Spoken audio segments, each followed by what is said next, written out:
Ngayong araw po, i-record lang namin yung lesson namin. So si Daniel is parang baguhan pa lang din siya nagsasaxophone. So i-record ko lang namin yung magiging usapan namin ngayon. Kung may tanong siya, at saka kung may mga suggestion ako sa tunog niya. So bahala na kung anong mangyayari. So ganito. So sige, tunog ka.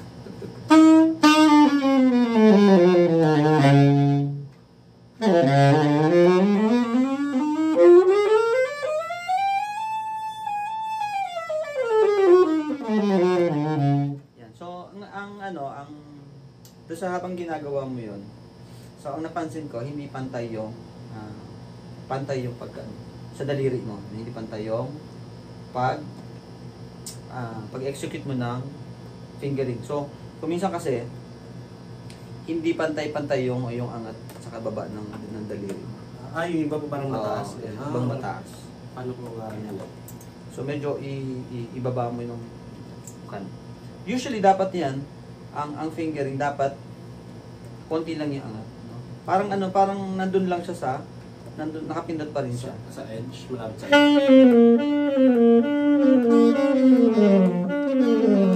Nakadikit pa rin siya. Nakaangat yung keys pero nakadikit lang yung daliri ko doon. Parang nandun lang siya sa space na. Pakita natin sa akin.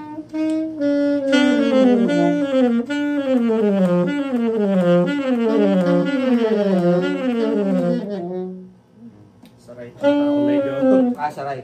So ganito ang gagawin mo. So ang pag-practice dyan, makita natin sa kanila.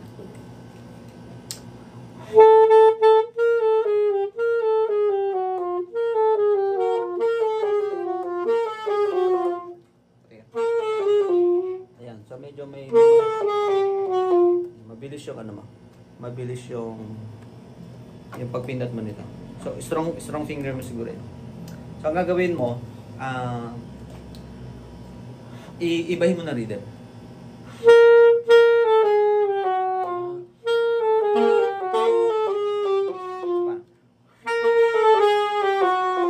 Mas pindutin mo pa. Mas idiin mo pa.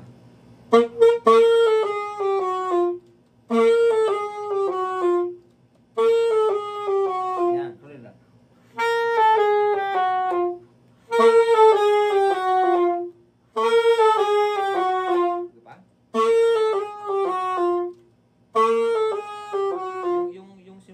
Wag mo siya, wag buga. Legato.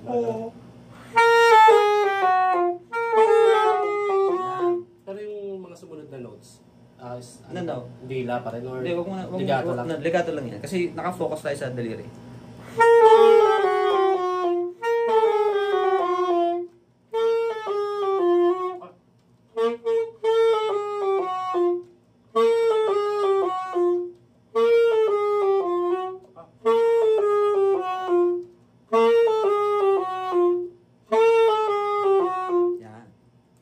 So ang ginawa from here, baliktarin mo naman ang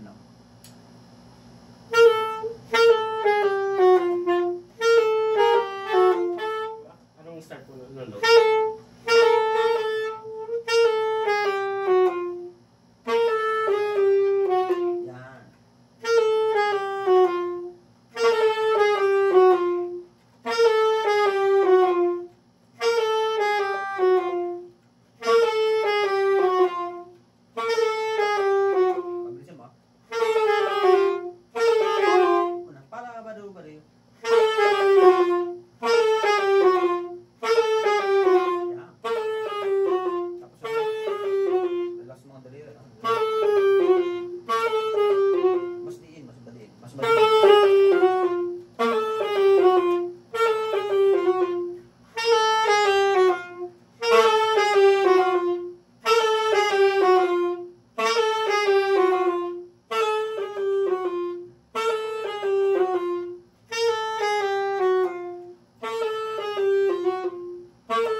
mag-start ka ng note, huwag ano, huwag mong binibigla.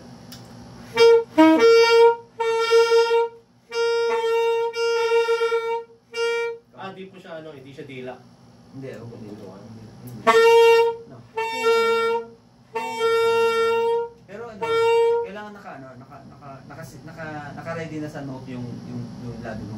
Hindi siya yung hindi siya may bed.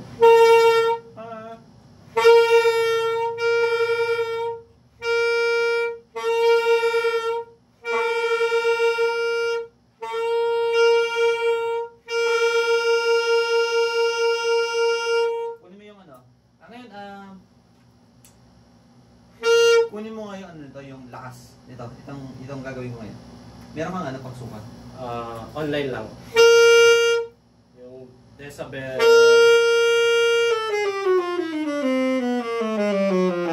Decibel meter. Kung gaano ba kalakas dapat. Para may numero tayo. Yan. Sound meter yan. Sound meter. Start. Ito lang. Ano.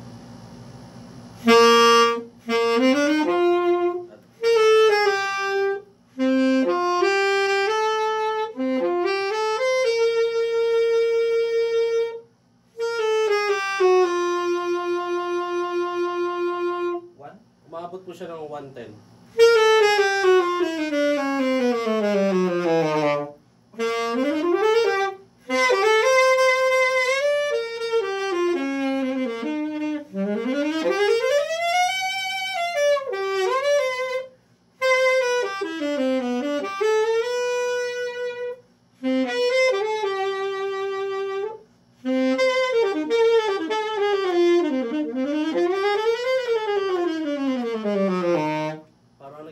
Siya ng ano, 150, mga 100 to 150. So dapat, nga, ganun na lang siguro para pag mawawalang teacher, alam mo pa, standard ka pa rin, no? Yun.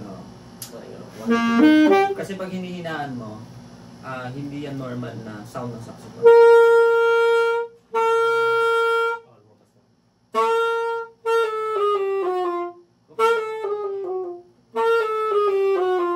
Sustain mo yung tararara hanggang ano, lahat ng note dapat gano'n.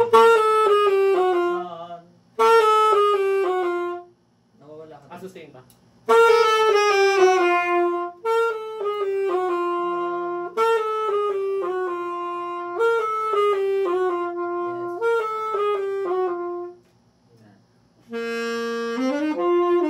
So average natin 110, no? Oo.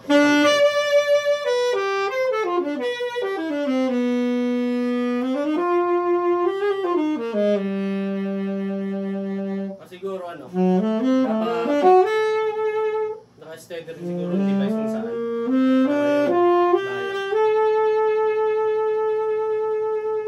Ano dapat yung range? Range dapat na normal. So 1 meter.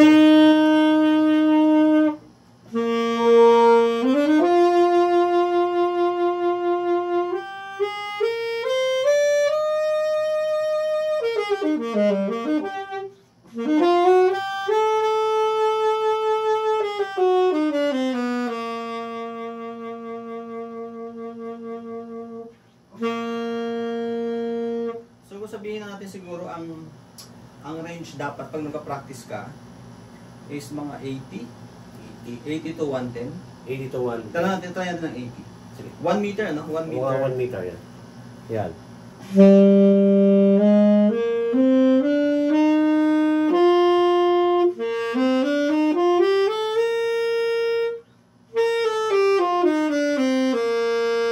Tama? Oo, mga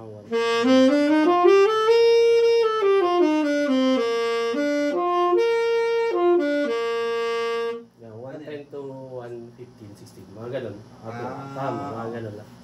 So, pag nagpa-practice ng scale, mas above the 100.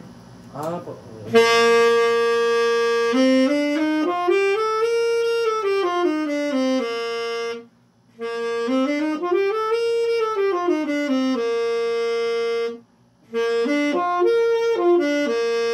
Tama? Tama po. So, yan ang So yun ang pwede natin. Ibig sabihin parang effective din to, no? Kasi ako parang practice ako sa bahay. Siyempre, ang tendency kasi lalo yung iba makaka-relate. Sakto lang naman yung bahay, di ba? Walang soundproofing or gano'n. Na conscious ako sa kapitbahay. Ako masabi ang ingay. Tama. So, ito, makakatulong to. Para ang nasa-sacrifice kasi pag hinihinaan mo yung pagsa-saxophone is hindi lumaluwas yung tamang sound mo. So pag dating mo sa hindi nag-i-improve, hindi mag-i-improve talaga yung sound mo. Pag laging mahina, kasi nga kontrolado lagi. So pag dumating ka na sa performance, usually ganun din yung sound mo, parang mahina. Kasi hindi mo na practice ng malakas. Tsaka sa mga concert tayo, mga sound engineer natin dyan. Di ba nagagamit sila ng ganito may device talaga sila, hindi lang up. Kung sa harap ng stage, sa gilid, may certain level lang. Para standard kasi iba-iba yung pandinig ng tao eh. Pag matanda na medyo parang sobrang sa ingay, malakas. Ay mahina, baliktad, mahina yung pandinig. Pag yung bata medyo... Hindi, din. Tama yan. Meron ding mga matatanda na ayaw maingay. May mga ganun din. Sa concert. Ayaw na maingay. Gusto na lang nila saktuhan. Saktuhan. Oo nga, ngayon. Medyo malaking tulong to. I-search nyo lang sound meter. Decibel meter, parang gano'n. Sa volume siya.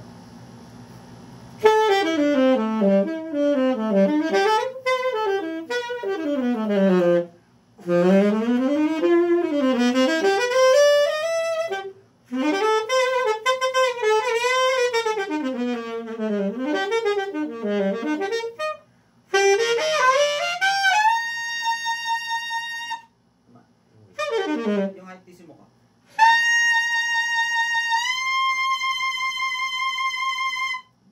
170 na yung peak mo. 170? Oo.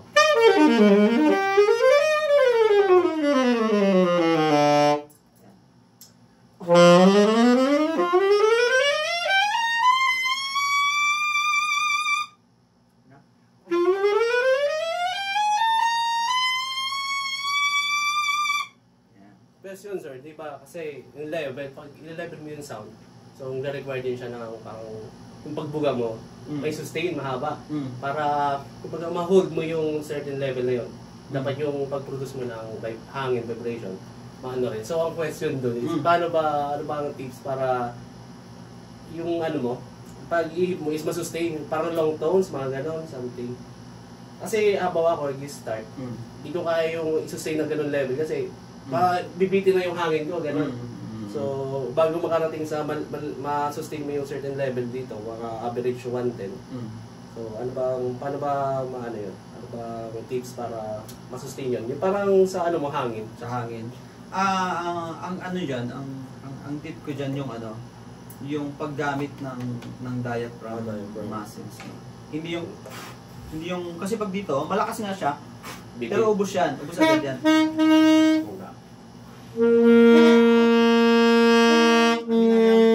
Ang ginagamit kong ang ihip lagi, nandito yung aking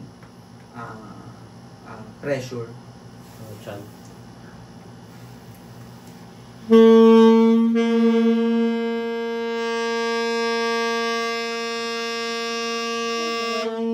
Kaya matigas na ganito. Parang sa rin po siya, no? Sa nakikita ko sa mga nag-vocal lesson, parang hinahawa ka to ng teacher niya, gano'n, pag-aling dito. So parang gano'n din. Yes, gano'n din yan.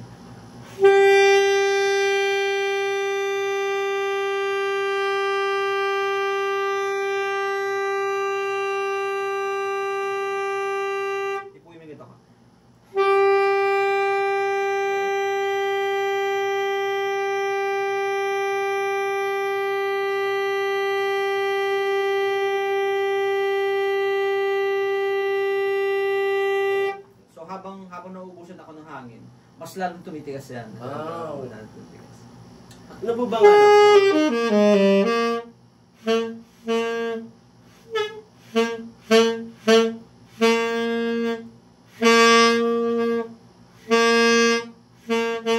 yung sa naman po, ano ba bang standard or ideal number? Yung time, bawa, ilang seconds ba parang ma-hold? For 20 practice, 20 seconds. Lock tayo. Tignan mo kung kaya ko rin mabot yung 20 seconds. Ilang 20 seconds? 20 seconds pero yung volume mo sustain. 110 to 115 pa rin. So dapat may volume ka, tapos may, tignan natin, stopwatch. Yan, sige, 1, 2, 3.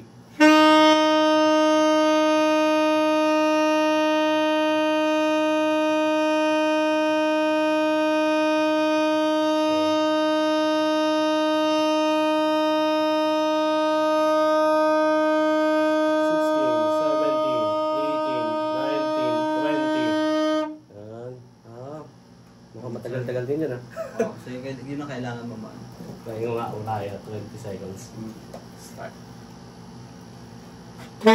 Kaya nung note yun? Ano note mo ba? Kahit ano mo. Kasi di ba pag mababa note, mas mahangin. Oo, mas So, adi. Okay, 1, 2, 3.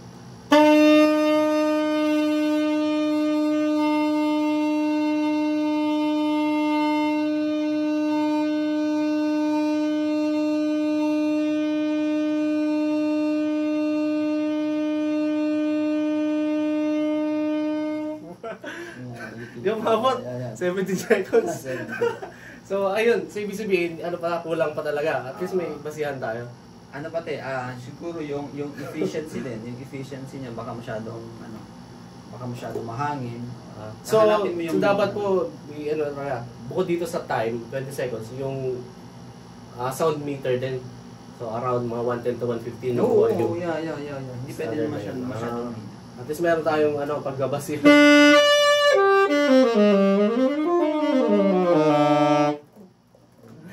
Nice, magandang yung tips.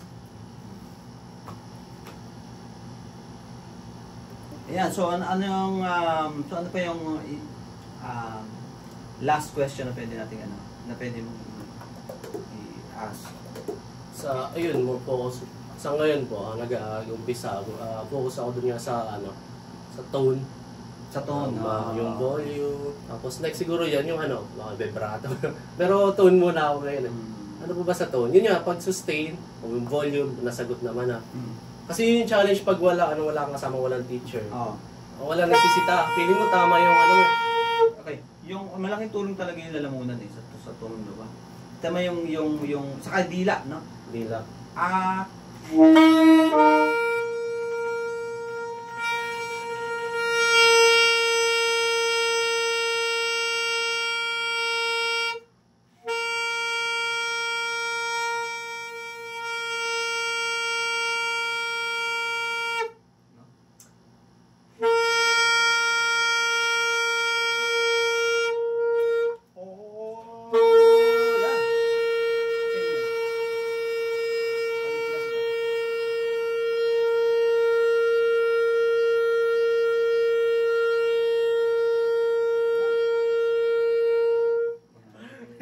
So dapat umabot yun ng at least 20 seconds. Lahat ng kung pag magpa-practice ka ng kanta, lahat muna ng nota mo ganyan ka dapat kaganda.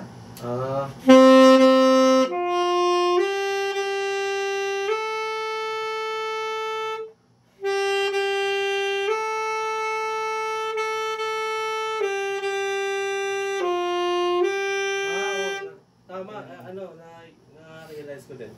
Kasi pag wala mo ng emotion. Wala mo ng dynamics, Wala mo na. Kasi gusto ko i-improve yung tone ko muna. Kasi para sa akin yun yung basic. So, pero pag nagpa-practice ako, minsan lalo pag mga song, ginagawan mo ng dynamics, pero yun nga, yun pala, hindi pa. So, kahit ano muna, same volume, level ng volume. Same level, walang emosyon, walang dynamics. Basta basta yung tugtog robot siya. Tugtog robot. Tugtog robot. Pero dapat ma-maintain mo yung ang doon is yung quality. Anong yun? Kahit anong song.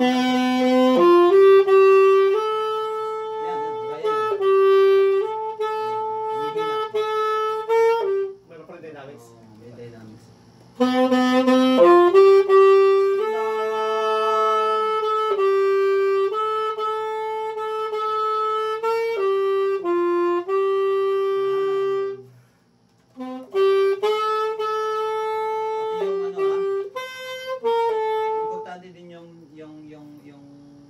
Kasi nabibend may gumagalaw sa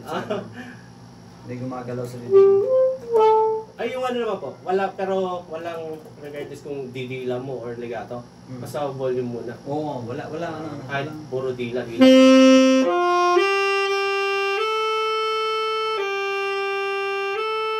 Nakafocus ka lang muna sa to. Tapos, kailan nyo ano sabi ng time na, okay, pwede na ako mag-dynamics? Pag nakita mo na pantay na siya. Pag narinig mo na pantay na siya sa ano. Siguro, ano po, no, habang nag-practice ganyan, parang wala dami yung record, tapos check. Pero kung may teacher kayo, pwede nyo i-send, tapos pa-comment. Tama, kasi Oo nga, no, malaking bagay yun. Kasi sa mga tulad ko na medyo may background na rin, natugtog ng ibang instrument, parang nakaka-tempt na ng tumugtog. Yes. Pero yung foundation, yung tone pa lang, hindi pala okay. Kasi may ginagaya kayo. Uy, naririnig mo na sa ano eh, tenga mo eh, yung ano, may kulot, may ganyan, dynamics. Pero syempre, iba pa rin yung ano, yung matchat no. Fundamentals na. Oo nga, nice tips. So, yun yung about sa tone, no? May additional pa ba kayong ano sir sa tone? Ayun, yung volume, yung ano ba pinatlakin natin? Ano lang, tandaan nyo na kahit gamit nyo ay metal, o kahit gamit nyo ay plastic, pwede pa rin magtunog buo yung sound nyo by sa ihip talaga yun. Yung iba sinasabi, pag low baffle daw, buo ang tunog, high baffle, hindi ko totoo yan. Kaya ng high baffle magbuo din ang tunog. Ayun, nasa hangin talaga yun. Sige ko rin sir, yung since na may ganyan tayo na try, ano po pala yung ano, sa suggested na size ng reed, mouthpiece, kasi baka mamaya masyadong matigas pa yung reed, tapos hindi ko kaya ng 20 seconds, hindi ko kaya ng 115 na yung decibel. Okay. Ano ba yung ano, for ganyan nag-umpisa? So sa mga yung mga nakabili sa amin ng saxophone, stock mouthpiece, mga ganitong mouthpiece. Okay na yun. 2.5 or 2.5 yung gauge. 2.25 yan. 2.25 or 2.5 na gauge ng reed. Pag 2.0 baka masyadong malambot. Minsan nagsasarado. Masyado na rin sarado. So 2.25 to 2.5. Tapos stock na mouthpiece. Yung mga binili naman sa inyo, Stock Shop Manila, na-try nyo naman lahat yun. Sure kayo na ano yun. Tama, standard na sa tone. Yes.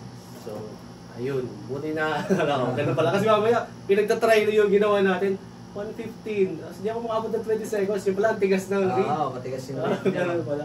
So, tandaan nyo din na ang reed, hindi pare-pareho yan. Yung hindi siya consistent, lalo na sa king. Pero sa amin naman, syempre pag bumibili naman sa amin yung mga customer namin, nilalagyan namin ng magandang reed yan. Sinusigurado namin na pagdating sa kanila, easy blowing sila, hindi sila mahirap, hindi masyadong matigas, hindi masyadong malambot. Yung sa brand po ba ng reed, Abawa Wandering, o kaya Rico or ganitong ko, 2.5, same lang ba sila ng yung tigas? Or kahit same sila 2.5, nag-iiba-iba pa rin, depende sa brands? Nag-iiba-iba. Kahit sa isang box, alam mo, isang brand na to, sa isang box na 10, tatlo o 4 lang din yung umayos. Kasi hindi talaga sila consistent. Pero kung ganun po na nire-recommend nyo na stock mouthpiece naman okay na, 2.5 or 2.25 na gauge ng reeds, ano po ba yung parang masabi mo yung standard na parang brand? Kasi baka pag... Ligier kasi yung pinaka-consistent. Ano yung synthetic? Yung synthetic. Yun ang pinaka... ito. Yan. Ito, plastic. Yung mga plastic. Pag sa king kasi, kahit branded yan, hindi siya consistent. Yun nga, sabi ko. Sa 10 piraso, 3 lang din. Oo po, kasi nung bumili na ako dati. Matigas. Inisa-isa ko, iba-iba yung tunog, ganun. Iba-iba, yan. Kang kahoy kasi Tsaka pag po, ang bawa sabihin natin 1 hour, 2 hours ka na pa-practice, nag-iiba na yung tunog, lalo pag basang-basa na yung cane. Ang plastic, parang medyo consistent siya. Lumalaban pa. Lumalaban. Yes, totoo yan.